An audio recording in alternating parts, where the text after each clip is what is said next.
Isang matinding iskandalo ang sumabog ngayong araw matapos mabunyag na umano'y parte ng pondo para sa ayuda ng gobyerno ang nauwi sa online gambling.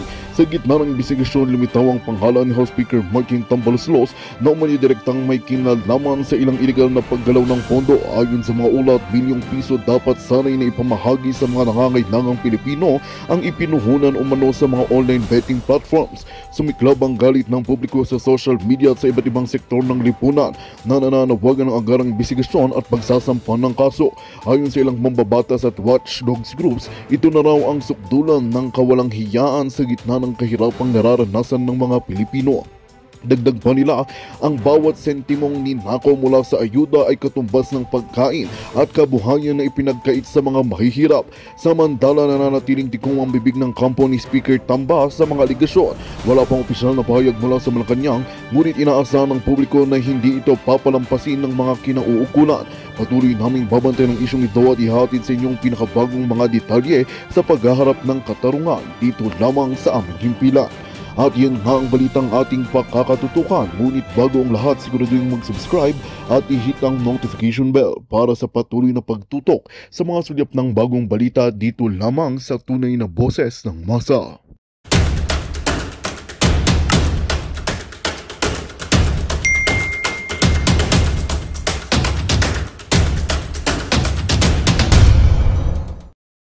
Kung ikaw nakalusot ka noong 2022, huli mo na yan. Di ka na makakaisa. At kung sakali, pag nagpahinga ka ng isang termino at sinubukan mong bumalik, wag ho kayo mag-alala. Hindi na ho kayo mananalo ulit. Dahil doon sa mga panahon na yon, siguro wala nang ang tawag dito, automated election, hybrid election na.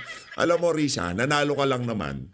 Dahil kita naman sa administrasyon na to kamag-anak mo. Kamag-anak mo binigyan ng pwesto ni Marcos Jr. Ika nga, isa ito sa mga dilawan at pinklawan na palihim na nakikitulog sa mga kalaban. Yan si Risa Hontiveros, di ba? Sila ho yan eh. Yang si Bam Aquino, yang si Kiko Pangilinan, sila ho yung palihim na nakikisiping sa administrasyon ni Marcos Jr. Hindi literal na siping baka naman literalan, maraming sintu-sintu dyan eh. Yung mga pakawala ni Lisa eh. Hindi ko sinasabing nagsisiping, nagtatali, di ganon. Ibig sabihin, nakikikontsaba, nakikitulog sa administrasyon. Yang si Kiko Pangilinan, si Bam Aquino, sino sa mga pinklawan at dilawan na hindi nila ginawa ang ginagawa nitong mga trapo na to. Kaisa-isa si Rowena Guanzon. Kaya ganun na lang natin respeto yung ali na yon. Kasi mula nung panahon ng eleksyon 2022, hanggang ngayong mga panahon na to, tuloy-tuloy ang pagbira niya doon sa bangag na presidente. Pero itong mga to, tumanggap yung kanilang mga kamag-anak ng pwesto sa pamahalaan ni Marcos Jr. Kaya di ko kayo magtaka, kahit anong kapalpakan, kahit anong kababuyang gawin ng administrasyon ni Marcos Jr., hindi yung nagsasalita yung ali na yan. Yan ang dahilan kung bakit hindi kayo mananalo. Yan ang dahilan kung bakit isusuka kayo ng sambayan ng Pilipino sa 2028 presidential election. Dahil wala kayong paninindigan. Ang pagkapanalo ni Bam at nitong si Kiko, sa isang kadahilanan na minanipula ang nagdaang eleksyon. Sa tanggapin nyo man at sa hindi, yun ho talagang nangyari dyan. Ngayon naman, ang gawin nyo, magpakatotoo kayo sa sambayan ng Pilipino. Pagkamali, banatan nyo. Pagkatama, edi purihin nyo. Ganun lang naman ho kasimple yan. Kaso ang problema, nagsusumigaw na ang kabalbalan ng administrasyon, tahimik pa rin kayo.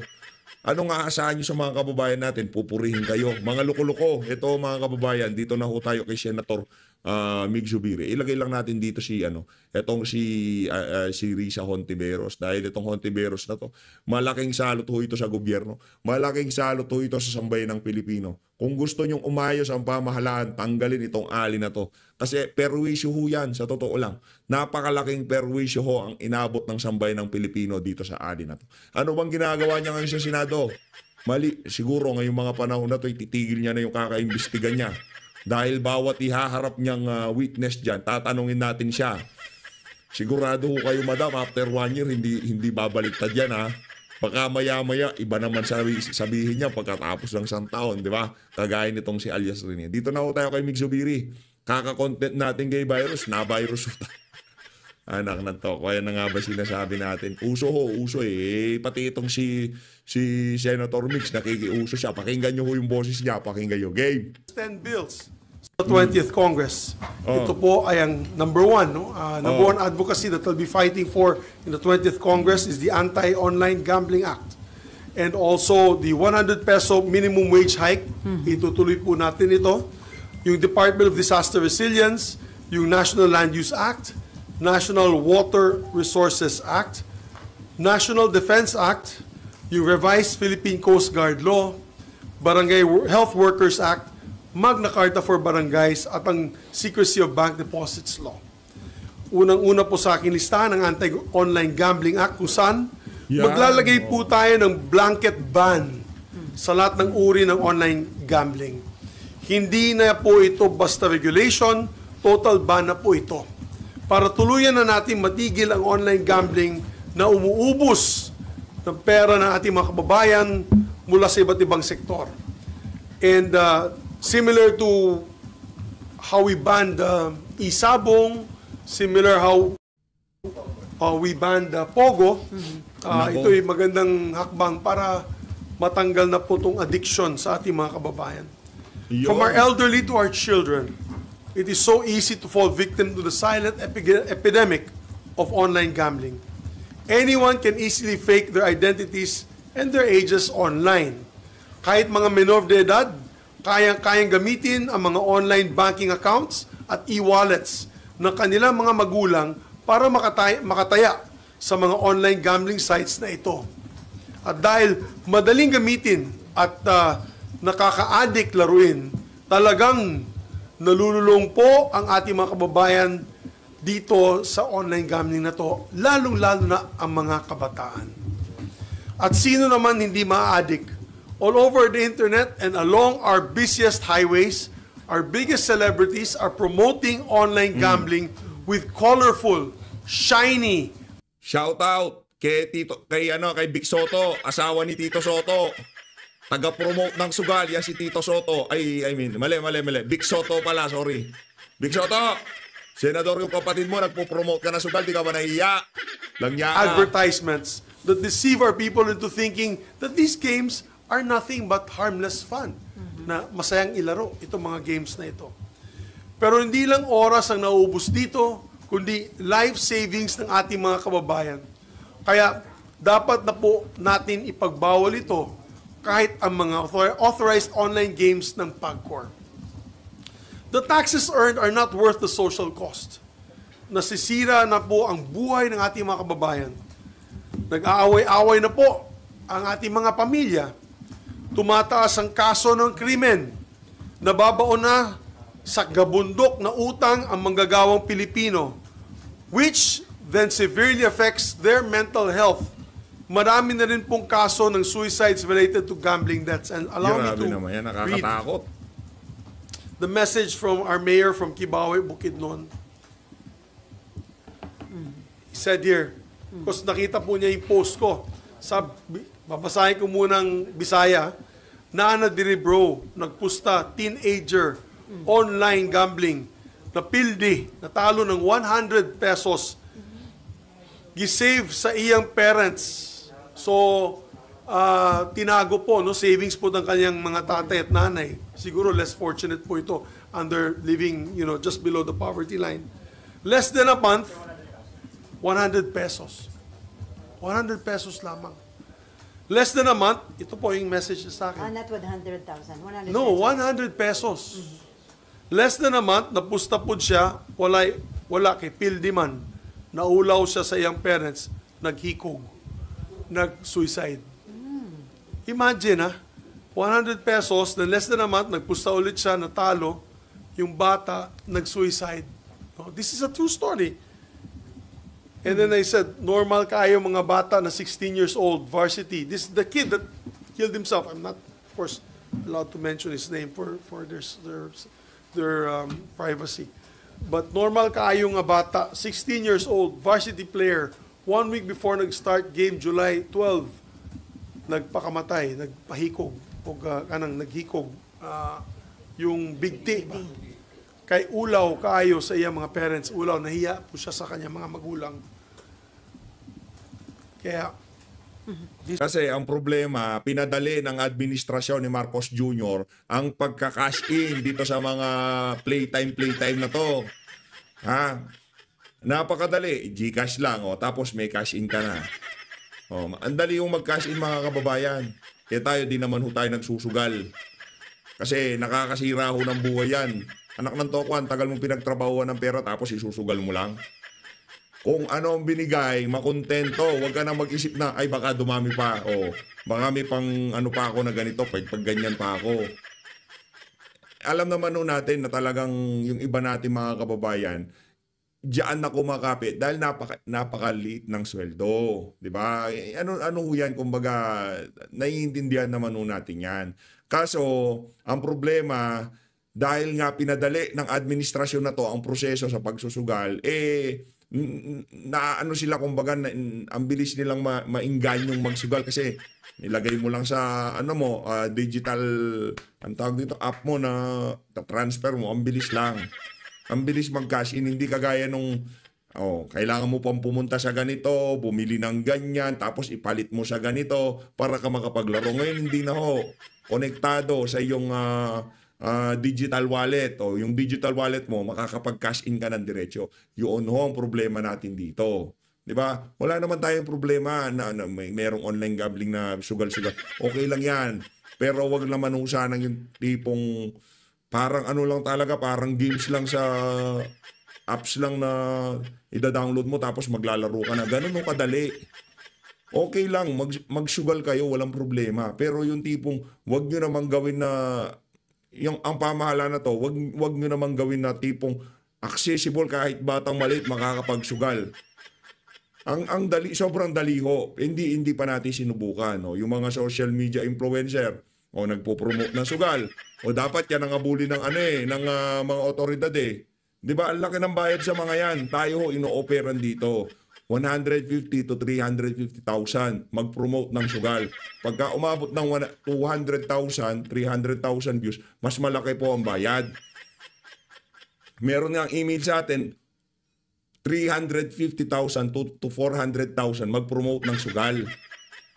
Betting site betting site. Betting site, sugal pare-pares lang ho yun. Betting app pala, betting app. Alam nyo yung mga betting app na yun, kunyari, maglalaban itong basketball, itong team na ganito, itong team na ganito, o kanino ka pupusta. Ganun ho yun, betting app. Parehas, wala akong kaibahan yun doon sa mga sugal na pinopromote nitong mga influencer na to. Ino-offeran ho tayo ng 350, 250, 150,000. Di ho natin kinukuha. Dahil sugal nga yan. Anong ginawa ng administrasyon? Pinadali ho niya ang pagsusugal.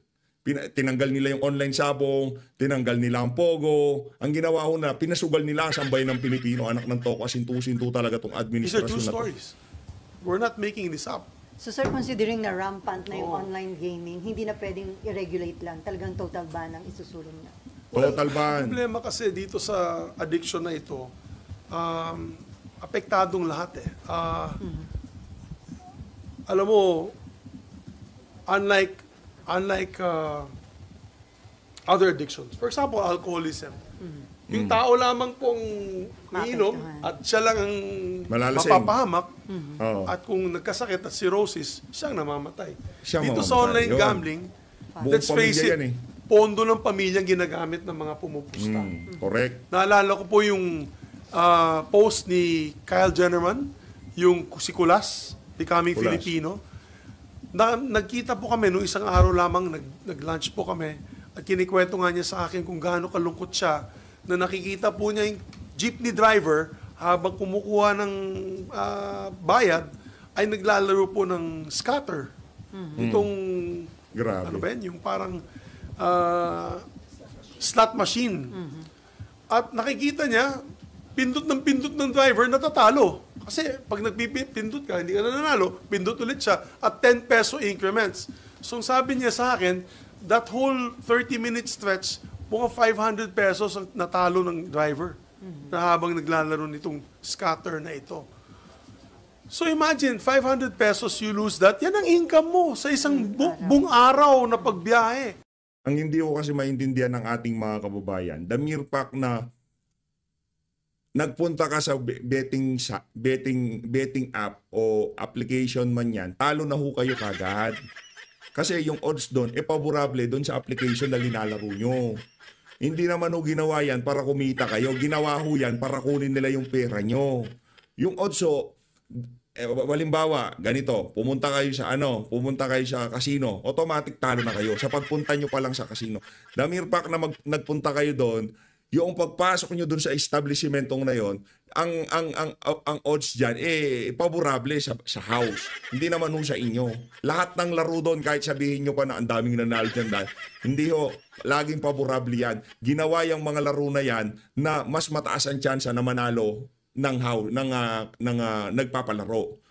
Mas mababa ang tsansa na manalo ng mga manlalaro. Ganon din ho doon sa mga, kumbaga yung casino dati, kailangan mo pa magpunta, mag-drive ka pa, mag-grab ka pa, magsasakyan ka pa, di ba, para makapunta doon sa mga establishmento na yon. Pero dito ho, hindi mga kababayan, ang ano lang dito, may internet ka, may cellphone ka, o i-download mo na. Ganon ho kadali.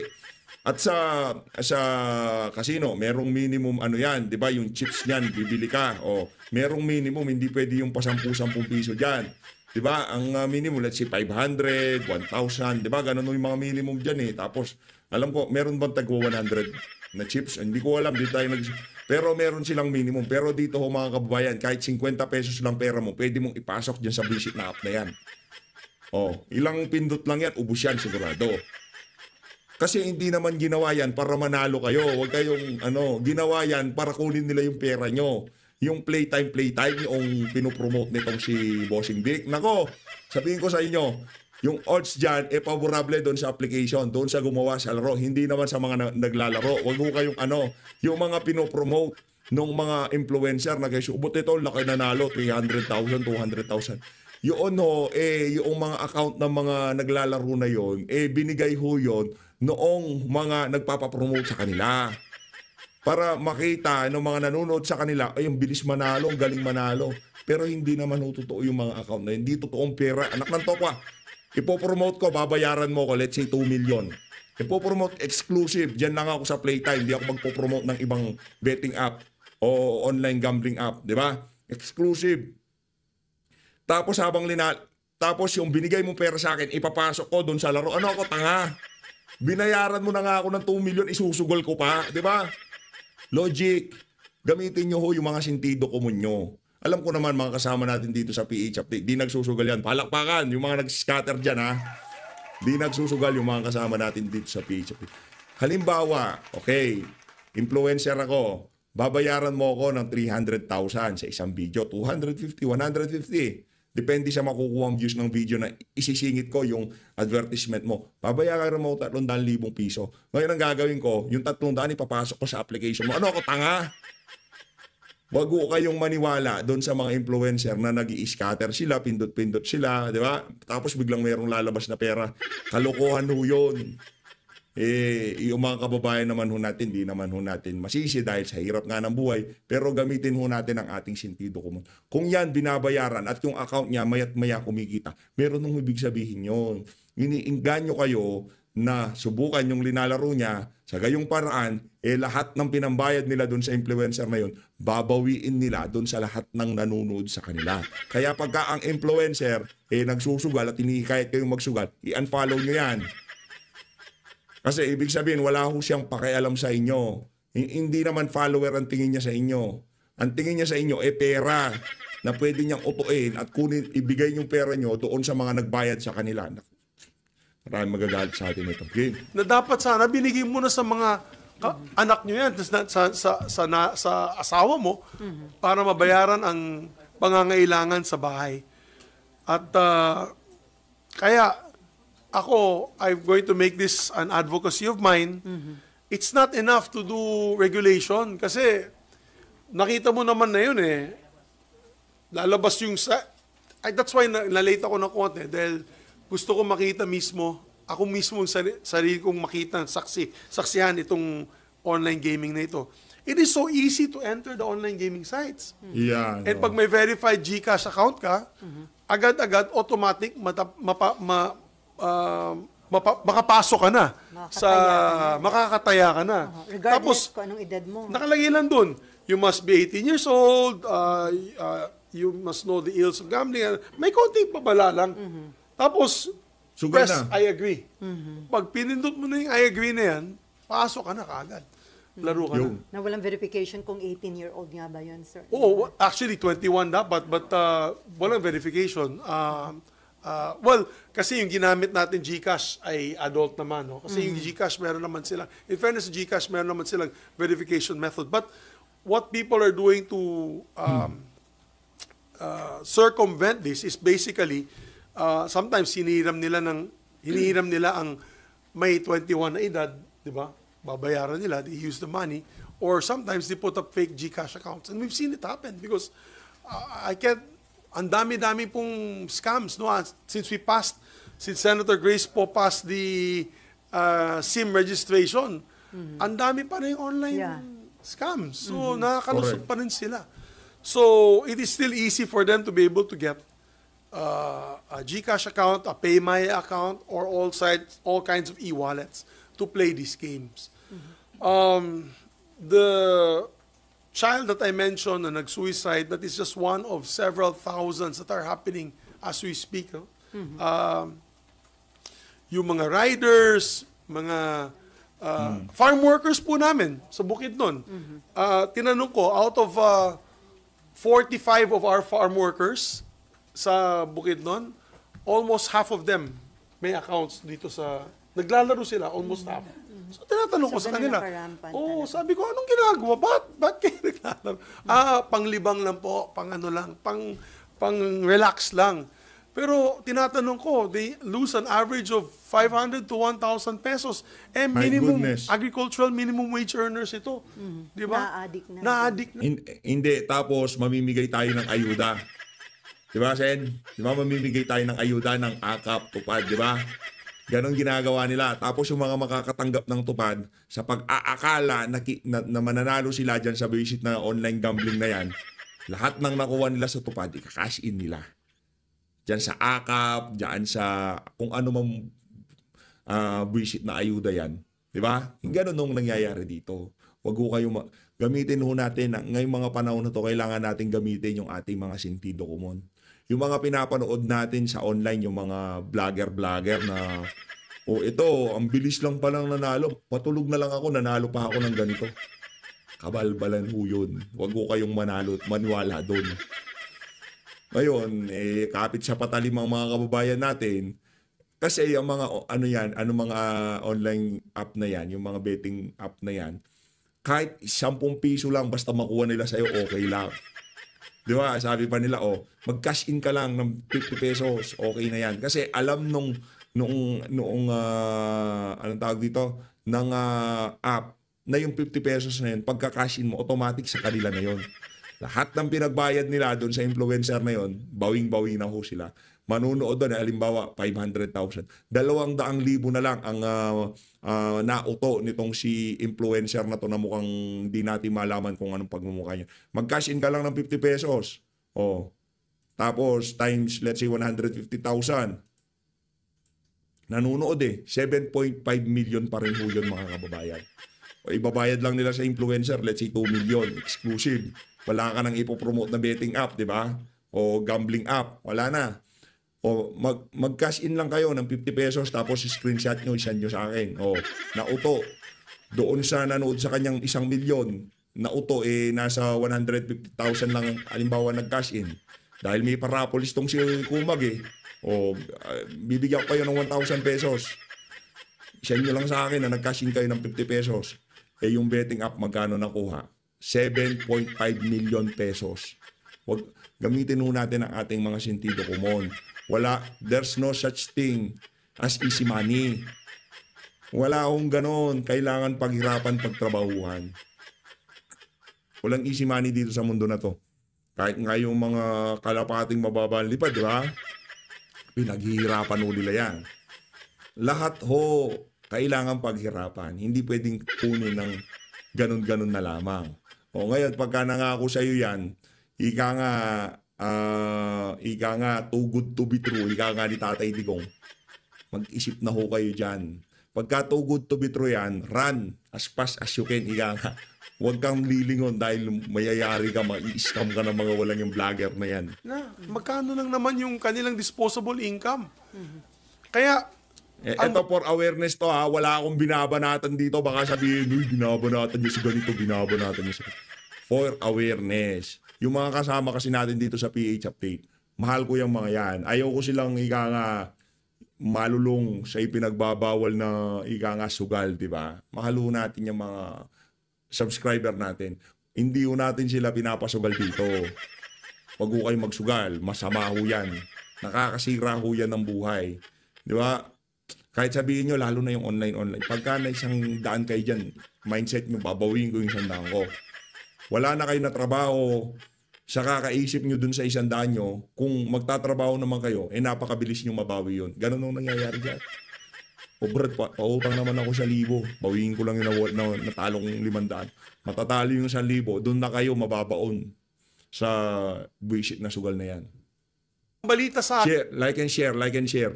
Napaka-critical ho nitong issue na to, issue ng sugal. Napaka-critical ho nito. Kailangan ho itong maintindihan at malaman ng ating mga kababayan kung anong klaseng panluloko ang ginagawa ng mga influencer na to. Again, guys, this is a serious issue. I spoke to manufacturers. I spoke to mall operators doon sa probinsya, hindi to yung mga SM. I don't know. I don't know the facts. Maybe we'll call them when we get to the hearings. We'll call SM, Ayala Malls. Bumagsak ang sales. Ha? Nakausap ko dito, mga Ororama, doon sa probinsya namin, yung mga local mall operators. Bumagsak ang sales. Nagtataka sila, ba't matamlay ang sales na yun? In other words, these last few months, matamlay ang sales. They also told me their suspicion is online gaming. Kasi, naubos na yung pera mo para madala mo yung anak mo sa Jollibee. Di ba? Imbis na madadala mo sila sa Jollibee, manunod kayo ng isang pelikula sa sinihan, hindi na nila madadala dahil nauubos na eh. Sa sugal. Wala, sa sugal. Sa online gaming, nauubos na. And even we asked around... Brad, kung sakaling maisakatuparan mo yung plano mo na yan, papalakpakan kita dito sa PH Update. Senator Midzubiri, 2 kamay na saludo ako sa'yo pagka kung sakaling maipatigil nyo ko yung visit na online gambling na yan. Pwede ho natin pagkakitaan yan sa mga nag-views naman ho tayo kahit papaano, di ba? Pwede ho. O sabihin ko na ba yung betting app na nagpapaano sa atin? O yung iba dyan ata, pinopromote na nila eh. Di ba? Pagka o yung isang vlogger, isang influencer, nagpo-promote ng sugal, maniwala ho kayo sa akin. Ang tingin sa mga followers, sa viewers ng mga yan, walang kwenta. Kasi kung mahal ko kayo, salamat. Maya-maya, mahal ko kayo, magsugal kayo. Magandang balita ang hatid namin sa inyo ngayong araw. Sa pagtatapos ng aming balitaan, nagbigay kami ng mga mahalagang impormasyon.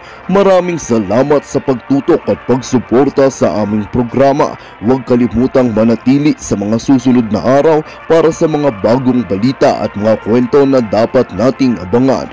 Mula sa Boses ng Masa, magandang araw, Pilipinas!